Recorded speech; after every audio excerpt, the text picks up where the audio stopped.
goddamn fairies, tell me where is sanity?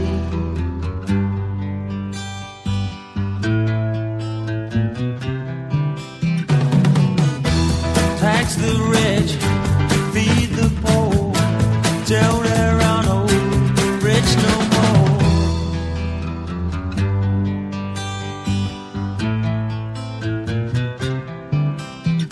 I love to change the world, but I don't know what to do.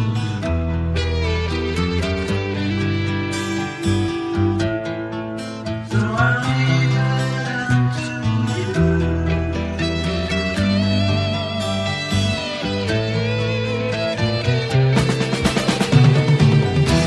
Population keeps on breeding, nation bleeding, still more bleeding economy.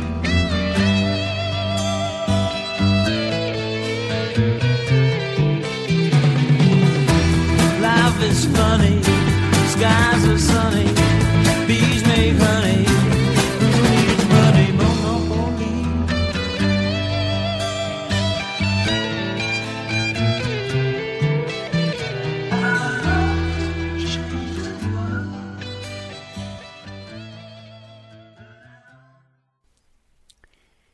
Hello everyone, I am Mike Montagne, founder of People for Mathematically Perfected Economy, and of course, original architect of Mathematically Perfected Economy. Speaking again on our worldwide initiative for Mathematically Perfected Economy and Absolute Consensual Representation, broadcasting regularly from 3 p.m. to 6 p.m. Pacific Time each Saturday, today on October 23rd, 2010, from TNS Radio, tnsradio.ning.com. That's TNS, Tirnasar, Land of the Free. Original material, copyright and trademarked by Mike Montagne. All rights reserved. So, Mike Montagne here. I'm broadcasting our first show on Mathematically Perfected Economy and Absolute Consensual Representation. Many people who will be tuning into the show are probably unaware that Mathematically Perfected Economy is actually quite a long-standing and well-tested idea to this point in time. Today, you can visit practically anywhere on the internet and find person after person advocating one prospective monetary solution or another. Why and how do we have all of this basic controversy today when for a long time I've advocated a fact of singular solution and cause of our monetary issues. Well, why do we have to understand these things, and why are we splintering off in all different directions?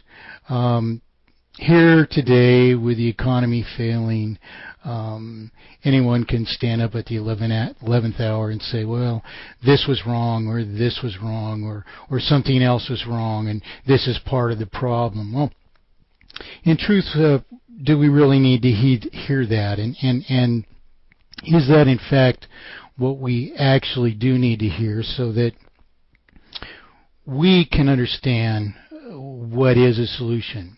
In other words, will it serve us to do this or something else or another thing? And if anything can serve us as a solution, why would we even bother discussing this? Well, in truth, we have a fundamental cause of inevitable monetary failure, and this is something that I've raised in 1968 originally. That is that any economy based on interest-bearing debt ultimately terminates itself under insoluble debt. And if we don't understand this fundamental cause at least, then we have failed to equip ourselves with the deciding factors of how to engineer, identify, and unite over a fact of solution.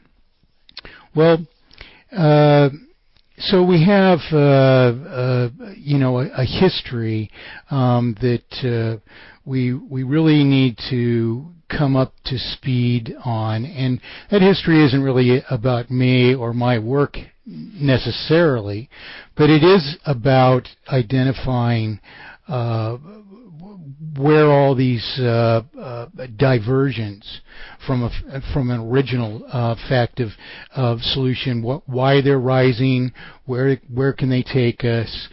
We have to see our way through them in order to be effective, self-ruling people.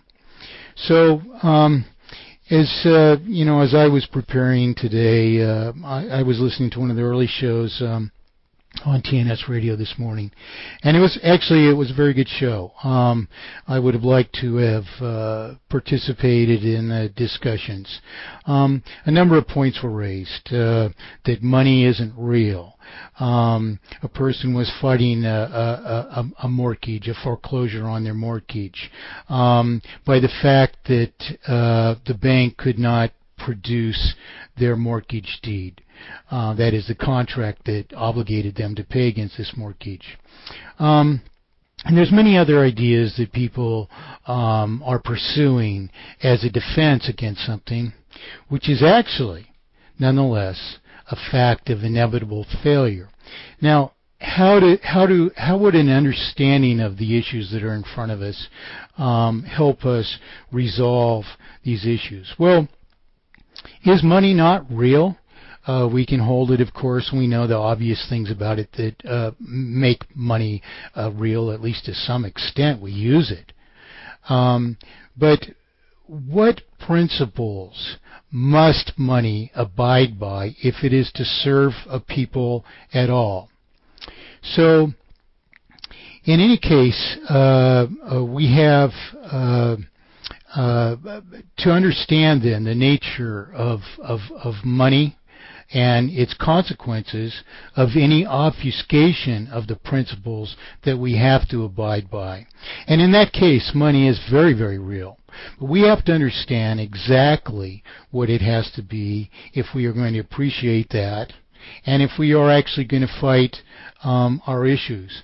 For instance, if I went before a judge and said money isn't real, he's going to want to shake his head.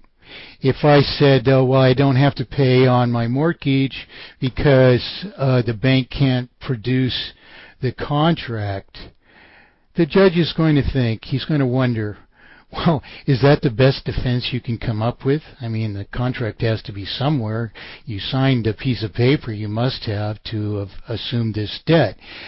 He's going to think that's not a legitimate defense, and in truth, it's certainly at least a very limited one if it isn't an illegitimate defense. Because, after all, did you never contract to pay not only principal but interest on this debt that you've assumed in order to take possession of the house? Obviously so. So can we prevail by such an argument? I say no. I wouldn't even hope to do that. In fact, if I raised that issue in court in defense of my actions, I would expect the judge to think I had some problems to deal with.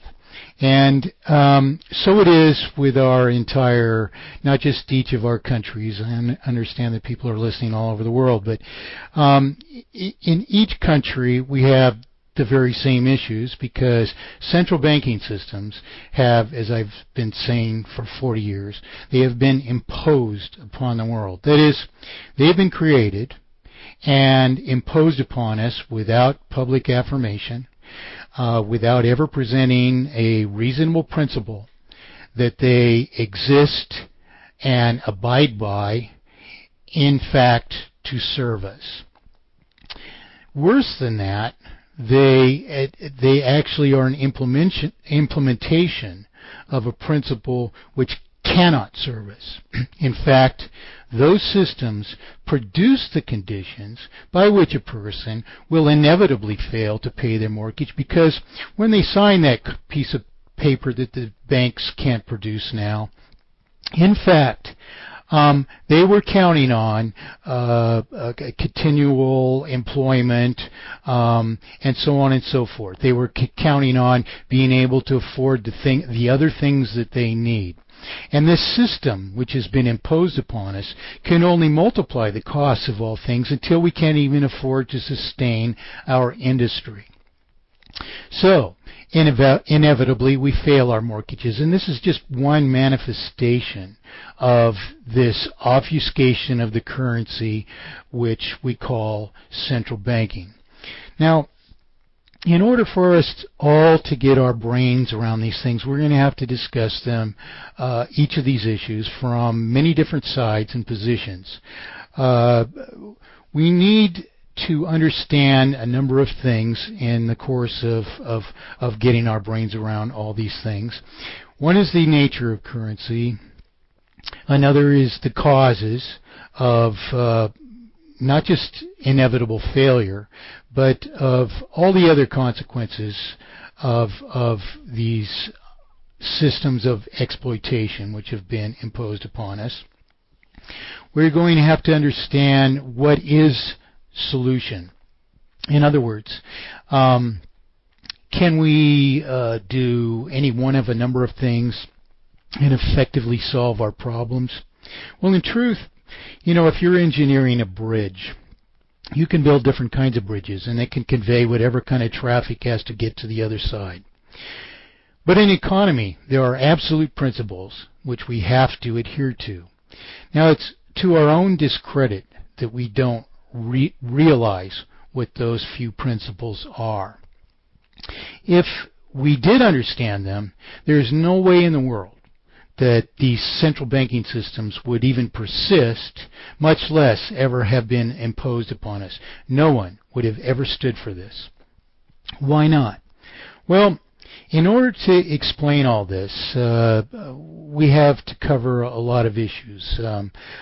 My work, which has existed, 10 years since 10 years before there was an official internet, is basically a history of how we have even gone further awry from solution. In that correspondence, in the history of correspondence with every president since and including Gerald Ford, in the history of 11th hour plagiarists who are rising up now and saying, well, the economy was going to fail and this is what we can do. We can just it's just a Ponzi scheme, or we can introduce the interest with the principal and that will solve failure. Well, no one can understand what the solution is if we describe economy as a Ponzi scheme. In fact, that definition of the word will not even apply to the issues that we're soon about to understand. Now, a number of people have been interviewing me across the world this year, and it's raised a tremendous amount of interest. And I am going to have to start over again. Patty Walking Turtle did an interview of me a few weeks ago, and I'm going to back up and I'm going to cover some of the same ground in that interview because in part it's more comfortable to me to explain this story from the beginning to the end. In fact, that's the natural progress of the whole thing. It raises the issues as I perceive them at